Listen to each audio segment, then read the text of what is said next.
Mabilis natin silipin ang iba pang mga balita. Patay ang isang bata nang maatrasan ng truck sa Manaoag sa Pangasinan. Pinakialaman daw ng pahinante ang nakaparadang truck habang wala ang driver nito. Kaya't biglang nag-start at umatras sa 3 taong gulang na bata na nakaupo sa labas ng kanilang bahay. Humihingi ng tawad sa pamilya ng biktima ang inarestong suspect. Sa San Fabian sa Pangasinan, sugatan ng isang guro matapos pagsasaksakin ng mga kainuman. Arestado ang 4 na sospek, 3 sa kanila, menor de edad. Kwento ng isa sa kanila, nagawa nila ang krimen dahil pinilit daw sila ng biktima na makipagtalik. Itinatanggi naman ito ng pamilya ng guro. Kakasuhan ang mga sospek ng frustrated homicide.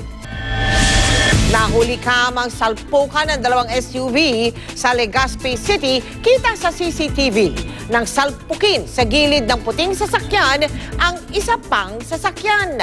Ayon sa investigasyon ng pulisya, palikod noon ang nabanggang sasakyan ng salpukin ng puting SUV.